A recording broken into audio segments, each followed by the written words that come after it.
The shehnai of Bismillah Khan. इस video के अंदर हम पार्ट 2 करने वाले हैं हमारे चैप्टर नंबर 2 का। सो बिना किसी देरी के स्टार्ट करते हैं।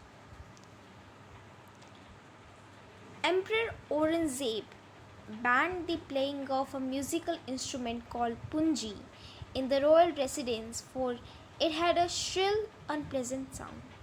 आपने एम्परर औरंगजेब के बारे में सुना तो होगा। एम्परर औरंगजेब मुग़ल डायनेस्टी के सबसे लास्ट महान रूलर्स में से एक है। मतलब महान तो नहीं कहेंगे हम, बट इम्पोर्टेंट रूलर्स में से एक है। आप आगे जाके हिस्ट्री में औरंगज़ेब के बारे में और भी बहुत सारी चीज़ें पढ़ोगे। अब जो औरंगज़ेब था इन्होंने क्या करा, इन्होंने पुंजी नाम का एक म्यूज़िकल इंस्ट्रूमेंट को बैन कर दिया रॉयल रेजिडेंस में। मतलब रॉयल रेजिडेंस का मतलब होता है पैलेस में, और पैलेस के आसपास जो मेन सिटी सेंटर होता है वहाँ पे। क्यों कर दिया? क्योंकि उसके अंदर उसकी जो आवाज़ थी ना, वो काफ़ी ज़्यादा कानों में चुभने वाली थी, काफ़ी ज़्यादा श्रिल तेज़ आवाज़ थी। इस कारण से उसको बैन कर दिया। पुंजी became the generic name for readed noise makers. अब जो पुंजी नाम है ना, ये उन लोगों को दिया जाने लगा कि वो पुंजी है जो मतलब काफ़ी ज़्यादा बोलते थे और काफ़ी ज़्यादा आवाज़ें करते थे। जैसे चैटर बॉक्सेस होते हैं ना, तो हम आज के टाइम उनको चैटर बॉक्सेस कहते हैं। उस ज़माने में उन लोग को पुंजी कहते थे कि ये पुंजी है। ओके, ये मतलब इसका। Few had thought that it will one day B revived. कुछ लोगों ने सोचा कि इसको एक दिन इसको रिवाइव करेंगे मतलब इसको थोड़ा इन्वेंट करेंगे, कुछ नया बनाएंगे इससे, ताकि इसकी जो आवाज़ है जो इतनी ख़राब लगती है कान में, थोड़ी अच्छी हो जाए। अ barber of a family of professional music. अब एक बार्बर, एक फैमिली का एक बार्बर था वो। मतलब बार्बर कौन होते हैं? जो बालों का काम वगैरह करते, दाढ़ी वगैरह, बाल काटना वगैरह। एक म्यूज़िकल फैमिली थी, मतलब एक ऐसी फैमिली जिसमें सारे लोग म्यूजिशियंस ही बनते हैं। उस फैमिली के अंदर एक बार्बर था who had access to the royal palace decided to improve the tonal quality of punji. अब यहाँ पर इस चीज़ को ध्यान से समझो।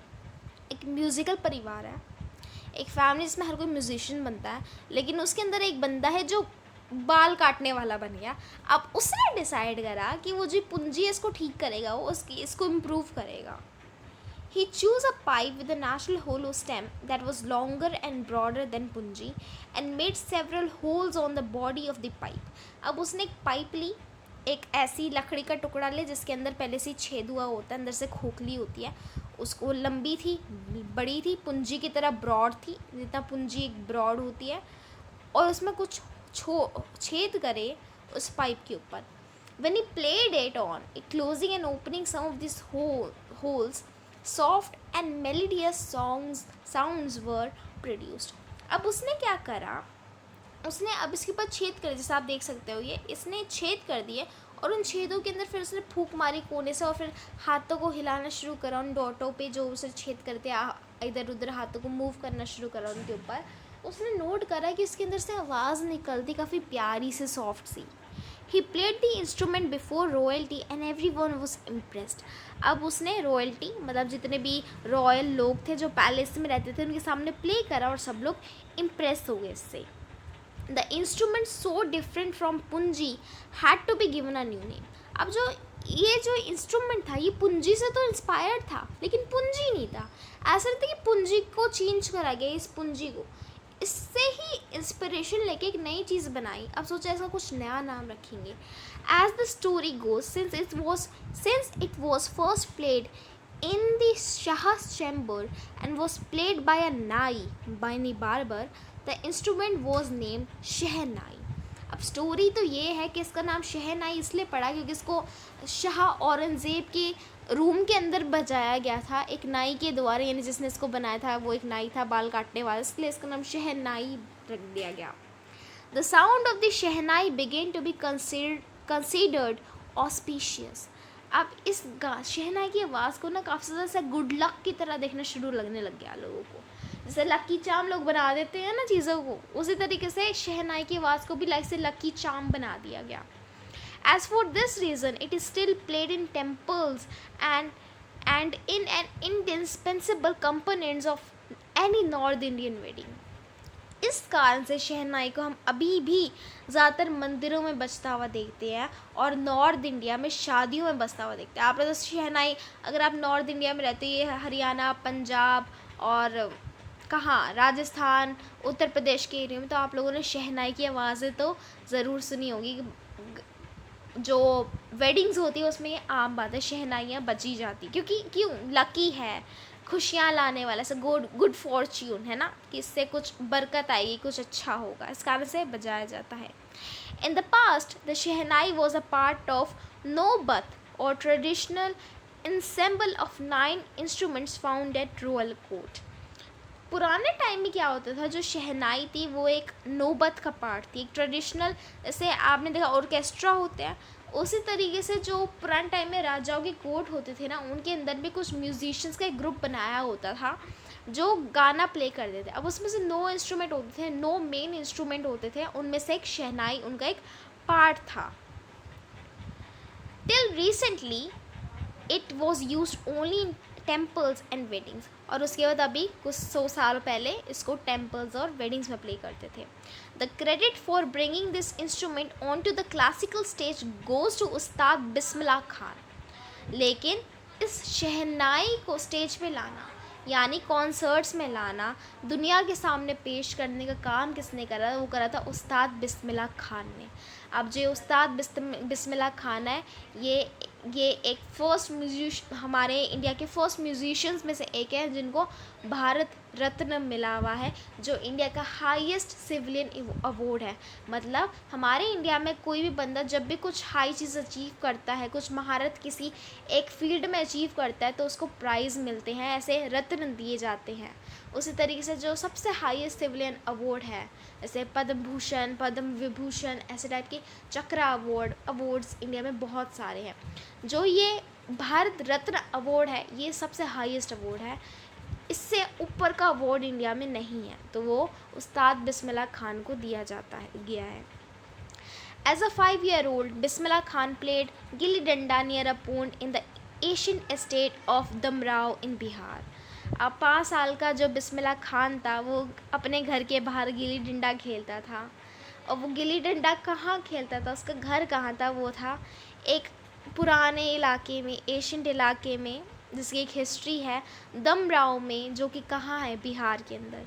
ही would regularly go to nearby Bihar ji temple to sing the Bhojpuri chaita, at the end which he will earn a big laddu weighing 1.25 kg, a prize given by the local Maharaja.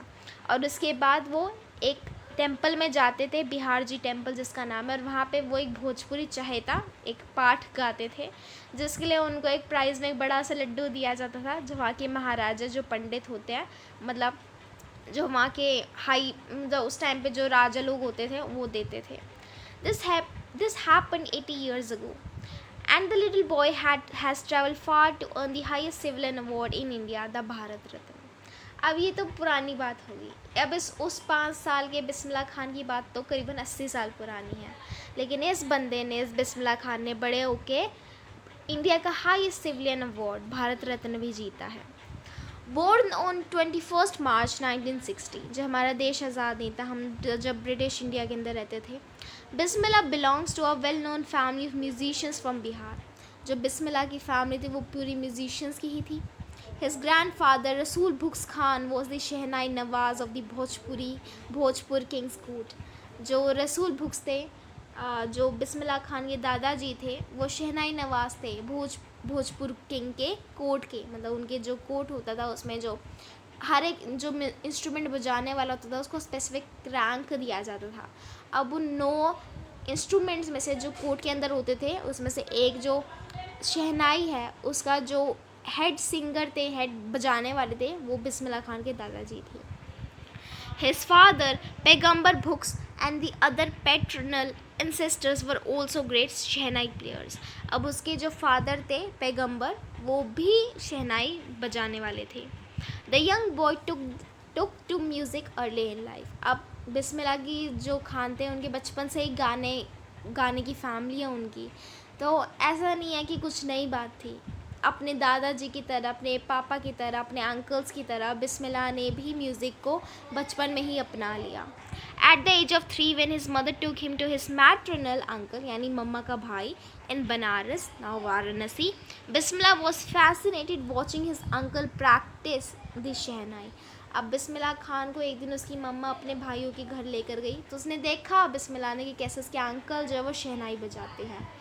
Soon Bismillah started accompanying his uncle Ali Books to the Vishnu temple of Benares, where Books was employed to play the शहनाई. और फिर उसके बाद जो उसके uncle थे वो उसको Vishnu temple ले जाने लग गए, जहाँ पे वो शहनाई बजाते थे. और जो बिस्मिल्लाह थे वो भी वहाँ बैठ के देखते रहते घंटों तक, जब तक उनके अंकल शहनाई बजाते रहते थे. Slowly he started getting lessons in playing the instrument and would sit practicing throughout the day. उसके कुछ टाइम बाद बिस्मिल्लाह को लेसन्स भी मिलने लगे शहनाई बजाने के, कि कैसे बजाते हैं, कैसे इंस्ट्रूमेंट को प्ले करते हैं. और वो पूरे दिन भर बैठे रहते उस म्यूज़िकल इंस्ट्रूमेंट को, शहनाई वगैरह को बजाते रहते. For years to come, temple of Balaji and Mangela Maya at the banks of Ganga, he became the young apprentice's favorite haunts where he could practice in solitude. अब उसके बाद सालों तक वो टेम्पल के, बालाजी टेम्पल और मंगला मैया टेम्पल के जो किनारा था नंदी का, वहाँ पे वो लोग बैठे रहते. और उसके बाद वो अकेले अपने आप में सोलिट्यूड में, मतलब किसी के साथ नहीं, अकेले म्यूज़िक बजाते रहते, प्रैक्टिस करते रहते. The flowing waters of the Ganga inspired him to improvise and invent ragas that were earlier considered to be beyond the range of the shehnai. वहाँ अकेले पानी की आवाज़ें सुनते सुनते जो बिस्मिल्लाह थे वो नए नए राग, मतलब नए नए नोट्स बजाने लगे शहनाई के ऊपर से, जिसको किसी टाइम पे इम्पॉसिबल समझा जाता था कि वो शहनाई पे बज भी सकते हैं वो सारे notes. At the age of 14, Bismillah accompanied his uncle to the Allahabad Music Conference. At the end of his recital, Ustad Fayaz Khan patted the young boy's back and said, "Work hard and you shall make it." अब जो 14 साल की as हो गई थी बिस्मिल्लाह खान की, तो जो बिस्मिल्लाह थे वो अपने अंकल के साथ इलाहाबाद म्यूज़िक कॉन्फ्रेंस में गए. और जब उनकी ख़त्म होगी उनकी रिसाइटल, मतलब वहाँ पे वो फंक्शन करने गए थे, अपना कोई उनका फूका प्रोग्राम वो करने गए थे.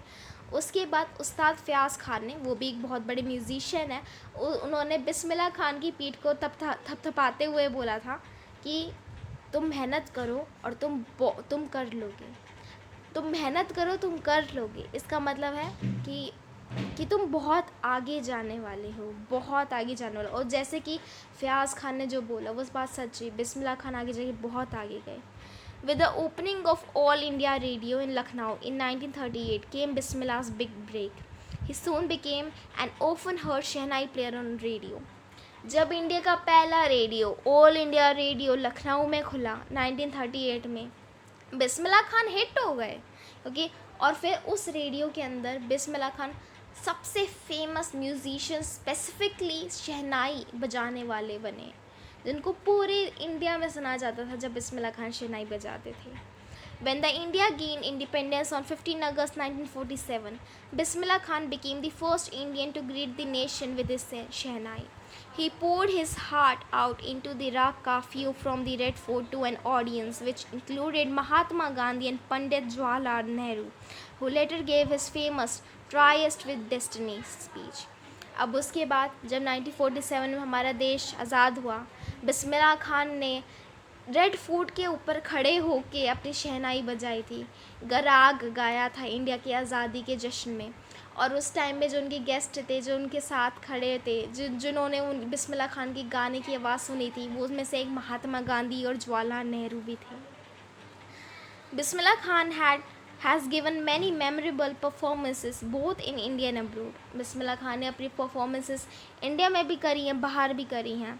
His first trip abroad was to Afghanistan, where King Zahir Khan was so taken in by the maestro that he gifted him priceless Persian carpets and other souvenirs. अब बिस्मिल्लाह खान ने अफ़गानिस्तान के राजा के सामने भी परफॉर्म करा था, और बिस्मिल्लाह खान की परफॉर्मेंस को देख के जो ज़ाहिर थे वो इतने ज़्यादा खुश हो गए कि उन्होंने बिस्मिल्लाह खान को बहुत सारे गोल्ड की चीज़ें, सूवनियर्स, कीमती चीज़ें और पर्शियन कारपेट्स दिए थे. The king of Afghanistan was not the only one to be fascinated with Bismillah's music. Film director Vijay Bhatt was so impressed after hearing Bismillah's play at the festival that he named a film after the instrument called Gunj Uthi Shehnai. Gunj Uthi Shehnai. अब जो विजय भट्ट थे वो भी बिस्मिल्लाह खान की आवाज़ को देख के, उनकी म्यूज़िक की आवाज़ को देख के इतने फैसिनेट हुए कि उन्होंने एक तो फिल्म ही बना दी बिस्मिल्लाह खान की शहनाई के ऊपर, जिसको वो प्ले करते थे, जिसका नाम है Goonj Uthi Shehnai. The film was a hit and one of the Bismillah Khan's composition Dil Ka खिलौना है टूट गया turned out to be a nationwide chart buster. अब बिस्मिल्लाह खान की फर्स्ट म्यूज़िक जो बिस्मिल्लाह खान ने कंपोज करा था, जो ये गाना है दिल का खिलौना है टूट गया, आप इसको नेट पे सर्च मार सकते हो, यूट्यूब पे इसी पे आराम से देखो. Turn out to be a nation wide chart buster, hit हो गया था. Despite this huge success in the celluloid world, Bismillah Khan's venture in film music were limited to two: Vijay Bhatt's Gunj Uthi Shehnai and Vikram Srinivas Kannada's venture Sanadhi Apna. I just can't come to terms with the artificiality and the glamour of the film world, he says with emphasis. May be film बहुत ज़्यादा hit हुई थी विजय भट्ट की, जो उन्होंने बिस्मिल्लाह खान के साथ के गाने के साथ बनाई थी. जो बिस्मिल्लाह खान थे उन्होंने सिर्फ 2 ही गाने कंपोज करे, 2 ही मूवीज़ के अंदर उनके गाने आए. उसके बाद बिस्मिल्लाह खान ने मूवीज़ में पार्ट नहीं करा. कहा जाता है बिस्मिल्लाह खान ने एक इंटरव्यू में बोला था, जिसका हम एक पार्ट देख सकते हैं, कि वो उनको बस अच्छा नहीं लगा कि जो फिल्म इंडस्ट्री थी हमारी, जो इंडिया का हमारी जो फिल्म इंडस्ट्री, फिल्म सोसाइटी है, बॉलीवुड कह लो उस टाइम का, कि वहाँ पे इतना ग्लैमर है, इतनी चकाचौंध है और वो सब आर्टिफिशियल है, असली नहीं है. तो उसको देख के बिस्मिल्लाह खान का मन नहीं करा कि वो और भी वहाँ रहे, उस समय रहे. इस कारण से बिस्मिल्लाह खान ने मुंबई वगैरह छोड़ दिया, फिल्म इंडस्ट्री छोड़ दी. उनको बस देखा नहीं गया कि कितना झूठ था वहाँ पे. Awards and recognition came thick and fast. Bismillah Khan became the first Indian to be invited to perform at the prestigious Lincoln Center Hall in the United States of America. Bismillah Khan को अवार्ड्स मिलने शुरू हो गए. बिस्मिल्लाह खान को दुनिया भर से लोग इधर उधर परफॉर्मेंस के बुलाने लग गए. बिस्मिल्लाह खान पहले इंडियन बने जिनको लिंकन सेंटर हॉल, जो यूनाइटेड स्टेट्स में है, वहाँ पे बजाने को इनवाइट करा गया कि वो आके वहाँ शहनाई बजाएं. He also took part in the World's Exposition in Montreal, in the Cannes Art Festival and in the Osaka Trade Fair. अब ये बहुत सारे बड़े बड़े इंपॉर्टेंट फेस्टिवल्स हैं स्टूडेंट्स, जो आज भी होते हैं. आपने कैनेस आर्ट फेस्टिवल के बारे में शायद सुना होगा. ये वर्ल्ड एक्सपोजिशन भी होती है मोन्ट्रियल में. वहाँ पे बहुत अलग अलग इन्वेंशंस आती हैं, लोग अपने आइडियाज़ लेकर आते हैं वो. और ओसाका ट्रेड फेयर, जैसे कि इंडिया में होते हैं ना नेशनल ट्रेड वगैरह फेयर्स होते हैं, आर्ट फेस्टिवल्स होते हैं, उस तरीके से ये भी हैं सारे. लेकिन ये थोड़े ज़्यादा इंपॉर्टेंट है क्योंकि इंटरनेशनल होते हैं, काफ़ी ज़्यादा फेमस भी हैं ये, क्योंकि ये बहुत टाइम से हो रहे हैं. So well known did he become internationally that an auditorium in Tehran was named after him. तहर मोहिस्क्यू उस्ताद बिस्मिल्लाह खान. अब बिस्मिल्लाह खान इतने हिट हो गए कि तेहरान में एक पूरा का पूरा ऑडिटोरियम उनके नाम पे लिख दिया गया. National awards like Padma Shri, Padma Bhushan and Padma Vibhushan was conferred to him. अब भारत रत्न मिलने से पहले उनको काफ़ी ज़्यादा नेशनल अवार्ड्स पहले से मिल चुके हैं, जैसे पद्म Shri, Padma Bhushan, Padma Vibhushan. In 2001, Ustad Bismillah Khan was awarded India's highest civilian award, the Bharat Ratna. 2001 में उनको भारत रत्न भी मिल गया. With the coveted awards resting on his chest and his eyes glinting with rare happiness, he said, "All I would like to say is teach your children music. This is Hindustan's richest tradition.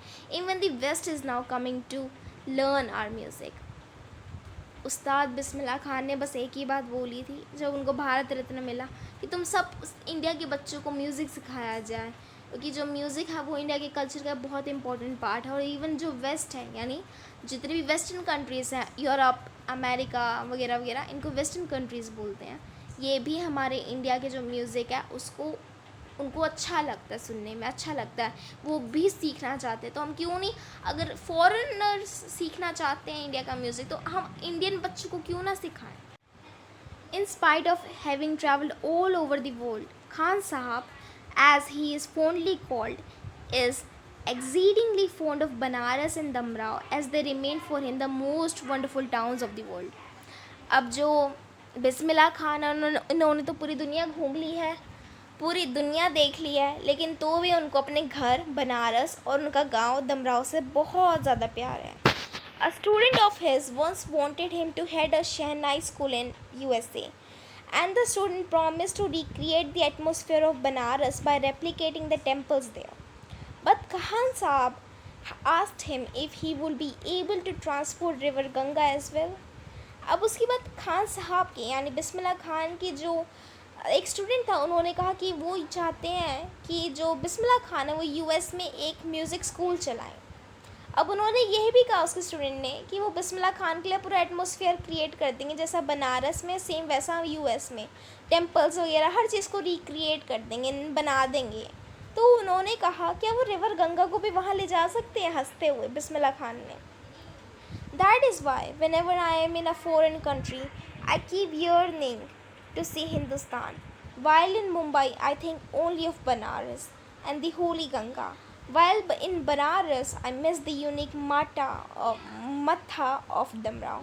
अब उसके बाद वो कहते हैं बिस्मिल्लाह खान कि जब भी मैं किसी फॉरेन कंट्री में होता हूँ मुझे हमेशा अपने हिंदुस्तान की याद आने लगती है। मैं जब भी मुंबई में होता हूँ मैं सिर्फ बनारस के बारे में सोचता हूँ और गंगा के बारे में सोचता हूँ, लेकिन और फिर जब मैं बनारस में होता हूँ मैं अपने गांव दमराव के बारे में और उसके मट्ठे के बारे में सोचता हूँ। Ustad Bismillah Khan lives is a perfect example of rich cultural heritage of India, one that effortlessly accepts that a devout Muslim like him can be very naturally play the Shehnai every morning at the Kashi Vishwanath temple.